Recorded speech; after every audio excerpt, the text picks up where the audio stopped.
We're planning a trip across the English Channel. The furthest we will have sailed in Guernsey. But first, we have an important job to do. We need to anti-foul the bottom of the boat. We've got Guernsey moored up by the quayside, just waiting for the tide to go out, and then we can clean the bottom. So yeah, get ready for our next trip.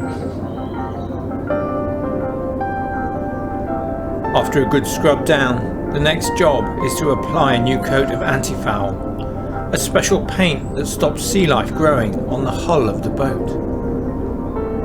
I spent the last few days last week anti-fouling the bottom of the boat and ready for this trip. We're going to try and cross the English Channel via the Channel Islands. All very exciting, should be great fun. A new venture. We've got a load of gear here we're going to have to stow away carefully, which I've brought everything but the proverbial kitchen sink for this trip, but hey, it's going to be great. What are your concerns? Do you have any concerns? Yeah, a couple of concerns. One is that it was really stormy last night, so I want that storm to have died down and the seas not to be too rough when we go out now on the way to Salcombe. And then my other concern is tomorrow afternoon, the wind is scheduled to completely die down when we get near Guernsey, so could be a lot of motoring. Those are my current concerns. So we've decided to go to Salcombe today, and then we're going to try to get to Guernsey within one day. So, bon voyage to us. Well, we left 4 hours ago, and it's been beautiful, beautiful sunny weather. The waves have become calmer in the last hour or so. We've been a bit confused, or I'm a bit confused as to why there are no boats out today. It's the most gorgeous day, and we wondered whether it was because there was a storm in the night further west in the Atlantic. And we think that maybe people thought they didn't want to be out on a big swell today. But it's actually been fine. Literally, we're alone out here on this beautiful, vast, teal-coloured ocean. We saw a dolphin as well, so it's been a really great afternoon.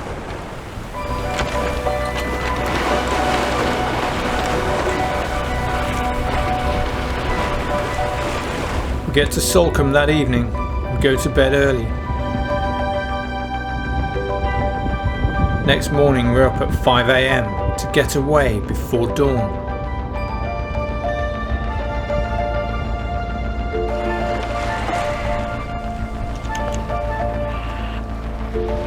Okay, so it's early Sunday morning. We left Salcombe in the dark. Sun's just coming up, sort of dawn here, and we're leaving England behind. We're heading off for the Channel Islands. Tools have gone back to bed. Tifa the tiller man is on the tiller, and I'm on watch. So all good.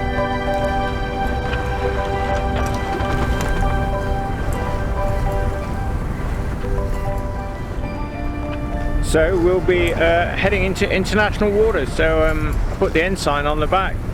Yeah, flag for international travel.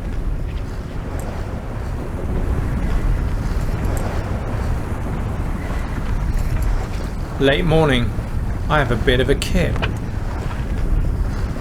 When I took over on the helm at 10 AM, there was literally nothing else in sight. No other boat, no land, and then all these boats, massive seafaring vessels, all came from the east. Big boats on that side of the channel have to go from east to west. So I was kind of punching in 10 degrees, minus 10 degrees on the auto tiller to try to move behind them. They'd suddenly appear up ahead of us, and I'd think, oh my goodness. So that was interesting. Saw more dolphins. They came from the east as though they were going out to the Atlantic, but they didn't stop and play with the boat. It's like they were just heading somewhere. And I thought, actually that was quite encouraging. They're really not bothered by us at all. It made me feel, oh, they're just doing their thing, you know, and we're not really getting in their way.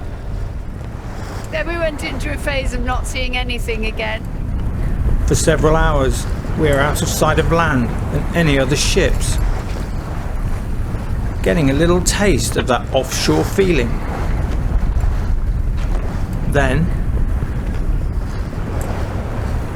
And here we are, at Guernsey.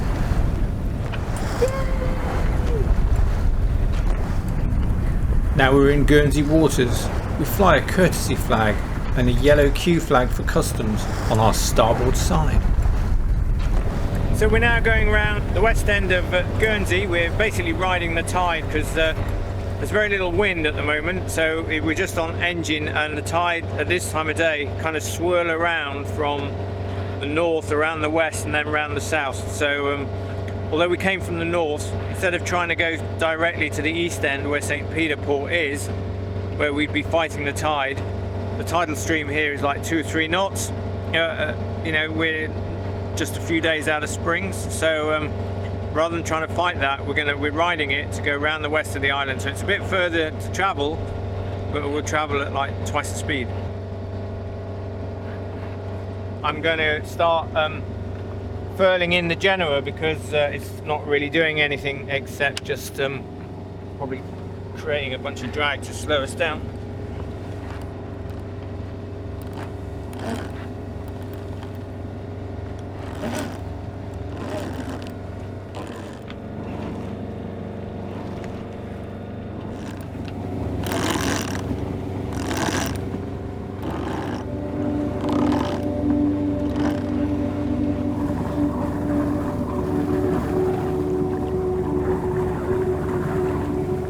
Okay, so have you enjoyed today? Today has been a fantastic day. We've started dead early.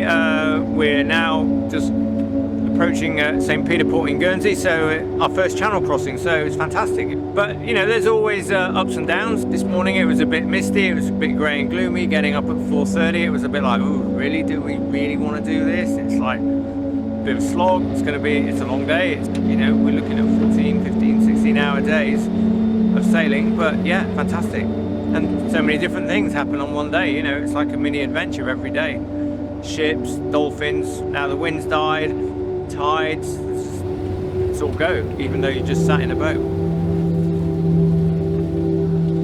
As the sun sets, we make it into St. Peter Port, stage 1 of our channel crossing.